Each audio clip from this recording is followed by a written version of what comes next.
السلام علیکم، میں ہوں زاہد علی خان۔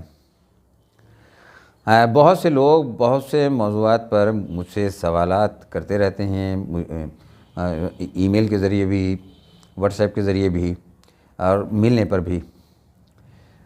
اور خاص طور پر جو سوالات کی نوعیت ہوتی ہے وہ سماجی ہوتی ہے یا دین سے متعلق ہوتی ہے۔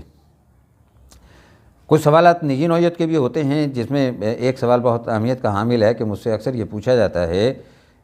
کہ آپ ایک اسپیسیفک موضوع جو ہے یوٹیوب کے لیے ایک مخصوص موضوع کیوں منتخب نہیں کر لیتے؟ تو اس کا جواب ذاتی طور پر دینے کے بجائے میں مناسب سمجھتا ہوں کہ آج یہاں دے دوں، اور جتنے بھی دو چار میرے دیکھنے والے ہیں انہیں پتہ چل جائے کہ میں مختلف موضوعات پر کیوں گفتگو کرتا ہوں، کیونکہ میرا عزم جو ہے وہ صرف لوگوں تک آگاہی پہنچانا ہے۔ ایک خاص موضوع تک محدود ہو جانے سے میں وہ سب باتیں نہیں کر سکتا جو میں کرنا چاہتا ہوں۔ اسی لیے کیونکہ 3 یا 4 چیزیں ایسی ہیں جس نے ہمارے معاشرے میں بگاڑ اور انتشار پیدا کیا ہے، اور میں ان تینوں موضوعات کو لے کر چلتا ہوں اور ان کو چلتا رہوں گا۔ کسی ایک تک میں اپنے آپ کو محدود نہیں رکھنا چاہتا۔ سب سے پہلا تو ظاہر ہے ہمارے اوپر ہمارا دین کا فریضہ ہے کہ جو ہے دین اسلام جو ہے وہ قائم رہنے کے لیے آیا ہے، اور اللہ نے ہمیں یہ حکم دیا ہے کہ ہم جو کچھ بھی جانتے ہیں، اللہ کے نبی نے بھی ہمیں یہ حکم دیا ہے، اسے ہمیں لوگوں تک پہنچانا ہے۔ لوگوں تک پہنچانے کی ذمہ داری جو ہے یہ بہت اہم ہے۔ آپ جو ہے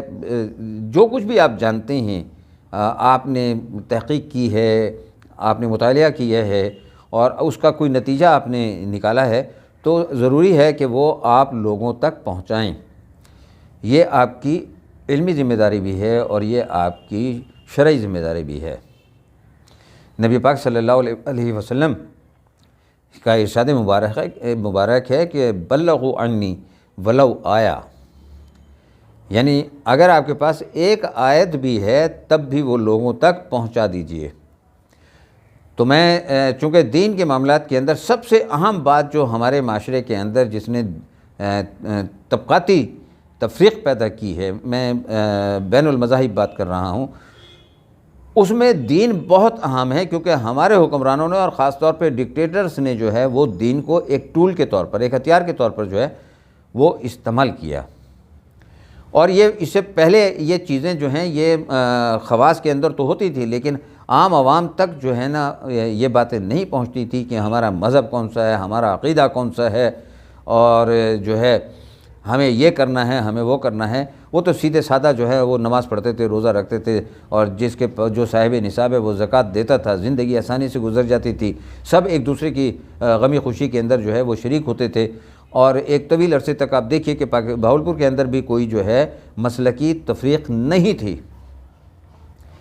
اور پورے ملک میں نہیں تھی، لیکن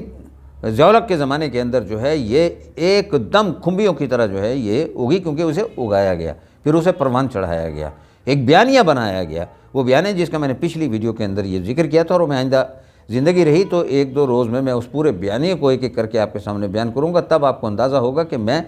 کہنا کیا چاہ رہا ہوں اور وہ کیا بیانیہ ہے۔ جب آپ بیانیہ سنیں گے تو آپ کو اس کی خطرناکی کا اندازہ ہوگا۔ تو دین میں جو ہے یہ یعنی ہمیں اللہ نے دین دیا، ان الدین عند اللہ الاسلام، ان الدین عند اللہ الاسلام، یعنی اللہ کے نزدیک دین صرف دین اسلام ہے۔ ہم نے دین اسلام کی جگہ مذاہب پیدا کر دیے، یہ مذہب ہے، یہ میرا یہ مذہب ہے، میرا یہ مذہب ہے، میرا یہ مذہب ہے، تو یہ کہاں کا انصاف ہے؟ تو یہ بات جو ہے مجھے لوگوں تک پہنچانی تھی، اور اس کے لیے میں ویڈیو کرتا رہوں گا۔ دوسرا لفظ عقائد پر اتنی موٹی موٹی کتابیں لکھی ہوئی ہیں۔ اب جو ہے میں یہ کہتا ہوں کہ جو لوگ یہ نہیں مانتے وہ مسلمان نہیں ہے، دوسرا کہتا ہے جو یہ نہیں مانتے وہ مسلمان نہیں ہے، کوئی تیسرا کہتا ہے جو یہ نہیں مانتے وہ مسلمان نہیں ہے،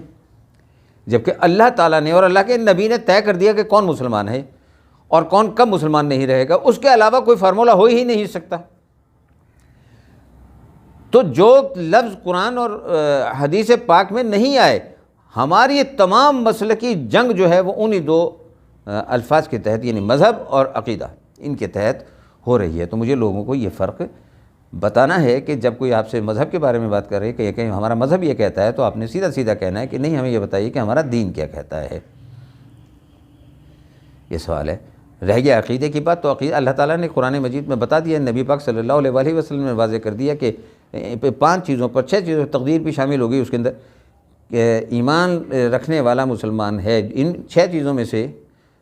جو ہے کسی ایک چیز پر بھی ایمان جو نہیں رکھے گا وہ دائرہ اسلام سے خارج ہو جائے گا۔ اس کے علاوہ کوئی دین کے اندر ایسی بات نہیں ہے جسے نہ ماننے سے انسان مسلمان نہیں رہتا۔ یہ بات اپنے ذہن میں بٹھا لیجئے۔ دوسری بات یہ ہے کہ میری آڈینس جو ہے وہ چونکہ نوجوان نسل ہے، تو میں نوجوان نسل سے ہی مخاطب ہوتا ہوں، اور کیونکہ میں یہ سمجھتا ہوں کہ مجھے نئی نسل بہت اچھی لگتی ہے اپنی، ان میں بہت سمجھداری ہے، گو کہ ان کی عمریں کم ہیں، اور وہ ایک پروپیگنڈے کے دور میں، یعنی ایک دجالی جو پروپیگنڈا تھا اور جسے 5th وار جنریشن جو ہے وہ کہا جاتا رہا، اس کا وہ شکار ہوئے، اس کا متبادل بیانیہ پورے پاکستان میں بین تھا، انہیں پتہ نہیں چلا، لیکن اس کے باوجود بھی ایک بڑی اکثریت جو ہے پاکستان کے مسائل کے حوالے سے پریشان رہتی ہے۔ ان کو حقائق بتانا اور جو کچھ میں جانتا ہوں اسے منتقل کرنا میرا فرض ہے۔ میں کسی سیاسی جماعت کی حمایت جو ہے وہ نہیں کرتا۔ جس دن الیکشن آئے گا، جو میرے حلقے کے اندر بہتر امیدوار مجھے لگے گا، میں جا کر جو ہے اسے ووٹ ضرور ڈالوں گا، کیونکہ یہ میرا قومی فریضہ ہے اور ووٹ ڈالنا چاہیے، سب کو ڈالنا چاہیے۔ لیکن میں جب یہاں بیٹھ کر اس فریضے کو نبھا رہا ہوتا ہوں کہ میں آپ سے مخاطب ہوں، تو تب میں بغیر کسی تعصب کی بات کرتا ہوں۔ جو مجھے صحیح لگ رہا ہوتا ہے میں وہ بیان کر رہا ہوتا ہوں، نہ وہ کسی ایک سیاسی جماعت کے خلاف سوچا سمجھا منصوبہ ہوتا ہے، نہ وہ دوسری سیاسی جماعت کی حمایت میں منصوبہ ہوتا ہے۔ یہ علیحدہ بات ہے کہ میری جو تجزیہ ہے وہ ظاہر ہے کسی ایک شخص کے خلاف جائے گا، کسی دوسرے کی حمایت میں جائے گا، لیکن وہ تجزیے کی حد تک ہی ہے کہ جو میں حقیقت سے سمجھتا ہوں۔ تو لہٰذا اس حوالے سے جو ہے یہ بات بھی ذہن میں رہنی چاہیے کہ میں سیاسی موضوع پر بات کرنا حالانکہ پسند نہیں کرتا، لیکن اس کے باوجود بھی کرنی ہے، کیونکہ لوگوں کو اور نوجوانوں کو خاص طور پر یہ بتانا ہے کہ آپ کو ظاہر پر فیصلہ کرنا ہے، آپ شخصیت سازی پر نہیں جانا، تقلید نہیں کرنی، اپنا فیصلہ کرنا ہے۔ سوچیں، عمل دیکھیں، بات انسان اپنی زبان سے پہچانا جاتا ہے، اپنے قول سے پہچانا جاتا ہے نا، کہ یعنی اللہ کے ہاں وعدہ ایفا کرنے کے بارے میں پوچھا جائے گا، یعنی جو زبان آپ نے دی ہے وہ اس وعدے کے بارے میں اللہ سوال کرے گا۔